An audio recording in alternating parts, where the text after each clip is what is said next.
Richmond, 96 double. 99.7 KRED. Telling you, man, you leading the league in hydration. Aurora. I've eaten burritos bigger than you. This is Running Wild with Brandon Jackson. It's all right. I gave you what you wanted to see.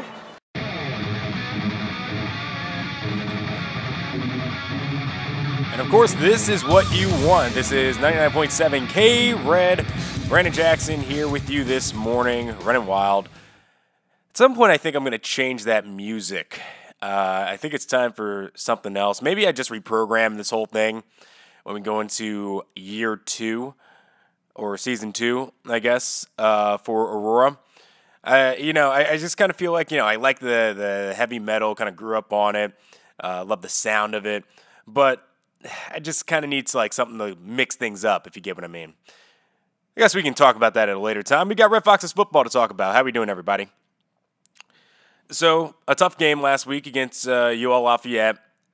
Red Foxes did their best to try to come back in this one and win it. I thought it was an amazing effort there at the end. Marcus Timberlake had a fantastic game. 19 carries, 224 yards. I mean, you cannot top that performance. Absolutely went off.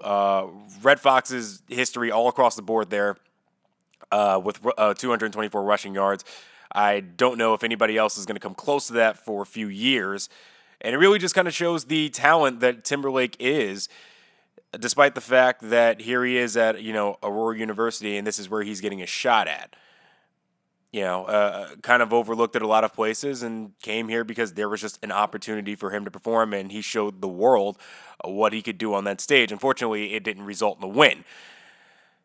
There was a lot of things at the last drive as Aurora tried to make yet another comeback that didn't go well. Mashburn talked it over at the end of the game, and he said it's just a reflection of what we talked about last week, or the week prior, I mean, where this team didn't give up. That is the big takeaway from it all. It's no easy out here if you're playing us, but again, there are some things that you just can't overcome. Hard work can only get you so far to a point where, you don't want to give up because, you can win any given game, as we've proven already with a 21-point comeback in a matter of pretty much half a quarter. But at some point, you're just kind of beaten at, between the trenches and everything else when the talent kind of exceeds you. Now, this, again, was another game in which not giving up almost nearly got them a win. But you look at the entire game, they pretty much got dominated outside of the fact that Timberlake absolutely went off. But if Timberlake weren't there and that running offense weren't so coherent, they nearly put up 300 yards rushing that game. 300 yards rushing. The offense completely changed with D'Souza under center. So I don't know. I don't know what to really make of the game. It shows me that this team is tough, that, for essentially year 1 of the program, that they have exceeded all expectations. They continue to stay in games, and they continue to be competitive, which is encouraging for future years. But there are clearly, obviously, still problems with, for instance, the offensive line when it comes to pass protection and just the defense being able to limit what opposing offenses can do. This is still, despite the fact that the offense has been successful, the defense is the worst in college football right now. So still some adjustments to be made. And that's weird to say because Dante Devine had a pick 6 in this one. But let's go ahead and jump into recruiting because there is good news there now that we've gotten the bad news out of the way. We are going up against New Mexico State this week. And I believe we have John James, the guard from Glen Rock, Wyoming, who will be coming in to visit for this game. And it's a big one to try to get some brownie points for him to bring him in. The New Mexico State game should be an interesting one because I did say that I expect them to kind of clean the floor with New Mexico State and pick up a win. But New Mexico State is actually on a 3-game win streak right now. They've won 3 in a row. So you now have Aurora coming off of a 3-game winning streak and taking a loss, going up against a team who is on a 3-game winning streak. So maybe we end it and give them their loss and go to 5-6 on the season, and all of a sudden talking about bowl eligibility. I mean, think about this. There's a chance that this is not a losing season this year. Kind of weird.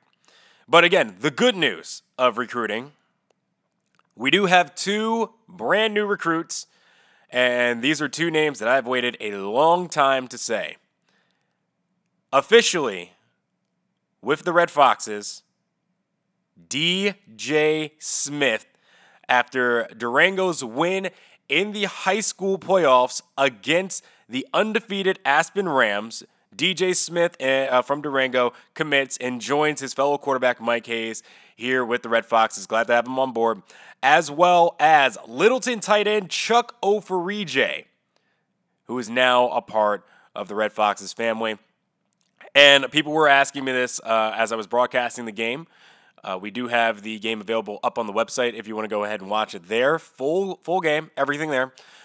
Yes, Mashburn was there. Mashburn was actually going all over the place, going ahead and doing some extra recruiting in the 4 corner states, as well as Wyoming, as he went to go see John James and really liked what he saw out of him.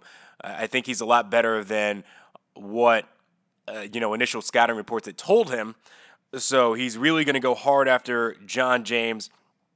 He also found a corner from Nebraska, who he's currently in competition with, Paul Day, who is also looking at Colorado State. So he wants to try to steal them away from Colorado State and prevent that. Also help to kind of build up that secondary, who needs a little bit of help as well. And then there is also Noah Baldwin from Durango, who had a very, very monumental and important interception in that game. Although he didn't impress much in terms of his tackling and ability to play the middle linebacker position, he converted over from defensive tackle to play middle linebacker for Durango.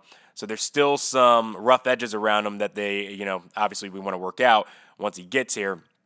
But he's still in play, still unsure of where he'll land, although it seems likely he'll come to Aurora. And then there's also Cade Montgomery, who is a prospect Aurora can still win, the wide receiver from Sunrise High, who we're highly looking at and trying to bring in to help the receiving core. On top of that, there's fullback Al Weddle from Columbine, who is visiting Kansas this week, although he still has Aurora as his #1 school. Kind of a little bit worrying that Kansas will get the visit this week, and we'll see what happens there and follow up with it next week. Also, from the state of Colorado, who committed Bryson Hill, although he is not coming to Aurora, he will be going to what was my alma mater, Colorado. So he will be going to Boulder and playing for the Buffaloes.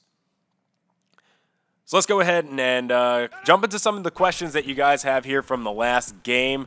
I had found 3 of them that were pretty interesting, and we'll go ahead and jump in now. First one from Rock the House. A few queries, seeing as the problems at the start of the season seem to mostly stem from teething problems, both the coaches and players adjusting to one another. Do you think Mashburn finally has the scheme imprinted into the team? Also, with Hayes coming in next season, will Mashburn decide to go with him starting, or is the reward gains offers on the field worth the injury woes he seems to have? Hashtag Run Wild from Melbourne, Australia. Hey, Run Wild. We're all the way from the down under. And by the way, yes, if you're watching online as well, the practices are going on. Gaines is under center, and he is scheduled to play next week. We'll see if the wrist has any effect on his throwing. But, yes, I think that now the offense has kind of been imprinted onto the team, although it's not perfect yet. Mashburn constantly goes over with me the fact that he runs essentially different offenses depending on who is the quarterback. And you saw an example of it this week with man, I keep forgetting DeSousa's name. Miguel DeSousa under center. They focus more on a running attack, and you saw all the running lanes open up, and DeSousa essentially being able to run a lot of read option with Timberlake, and Timberlake went off for a 224-yard gain. That does not happen with Gaines under center. Gaines can audible a lot more, change the play as he needs to, moves guys in motion, sets up plays a lot better, which is why he typically gets a lot more delay of game penalties. But I think the offense is starting to set in a bit. And speaking of Mike Hayes, I think that he's going to definitely do his best to mold exactly what he wants the offense to be when Hayes comes in, and there may be a little bit more that Hayes will be able to do whenever he's finally in under center. Which brings you to the next question, if he's going to go with starting Hayes or does he go to Gaines? And it's interesting because in the state championship game, we actually saw Hayes running a little bit. So maybe he does a little bit of read options there with Hayes and feels a little bit more confident after seeing that game that maybe Hayes can handle the responsibilities of running. We've seen him more as a pocket passer, showing the arm strength that he has. Maybe, but I don't know. I think for right now, in terms of knowledge of the offense, he'll go with Gaines. And we can't forget, Miguel DeSouza is also a freshman this year too. And next year he'll be a sophomore while Gaines will be a junior. So who really knows what happens under center next year? Maybe they redshirt Mike Hayes to give him some time. I have no idea. We'll definitely know because we'll be streaming the practice that goes on during the offseason, and they'll give us a look at what the offense looks like. Maybe they do another red versus white game. Not 100% sure. But we'll keep you tuned in on that one. Thank you for the question, Rock the House. Appreciate it. Let's go ahead and we'll take another question here from Nick Kuntz. All season, this offensive line has been shaky in both the passing game and rushing game. I do agree with that. I was wondering if Mashburn will go after more O-linemen for next year because no matter how great the players are around the offense, our line wins. I think there's a typo here. No matter how great the players are around the offense, the line is what wins championships, or will he focus more on the also shaky defensive line? Run Wild from the 219. So, yes, thank you, Nick, for the question. Run Wild. I think especially with him going after a little harder now on John James, and I think he's looking after a few other athletes in the four corners. We'll probably know a little bit more about that next week. I think that at some point the focus is going to be mainly offensive line, and that might be next year.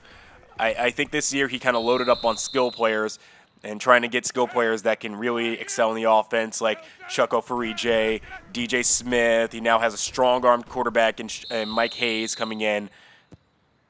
I think that now that he has those pieces in place, there may be, yes, more of a focus on the offensive line and the defensive line because the offensive line has not been spectacular this year. They have not. And that may change in time.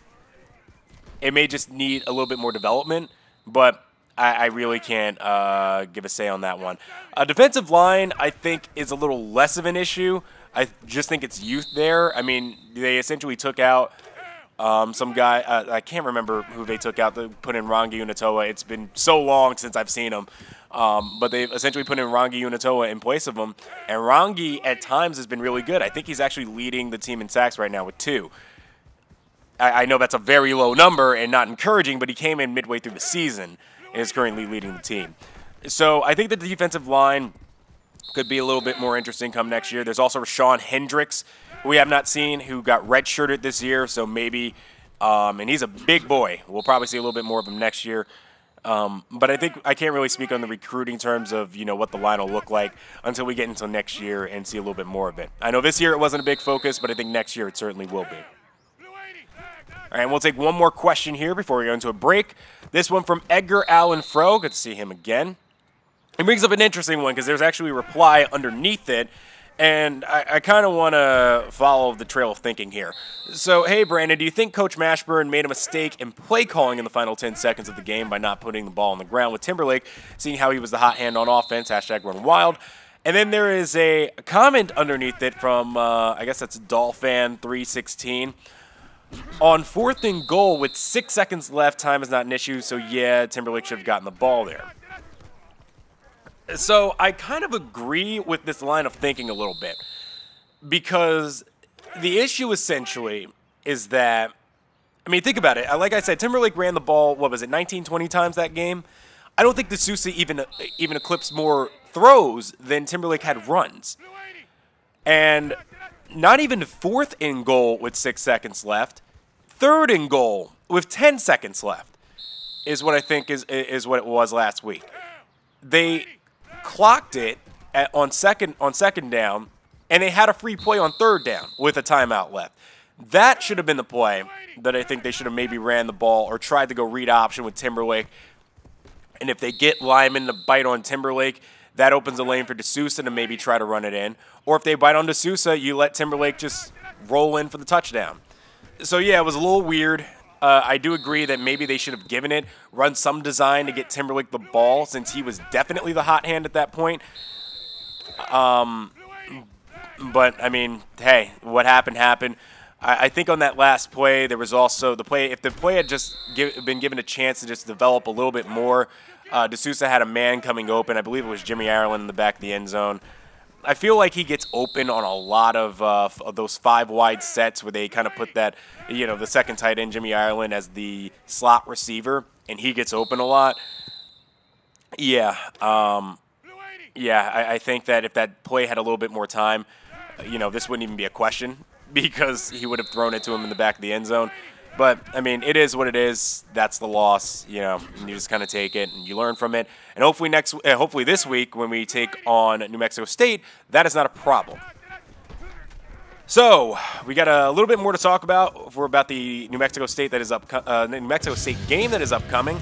We'll talk about it a little bit more after the break. You're listening to 99.7 KRED, Running Wild with Brandon Jackson. We'll be right back.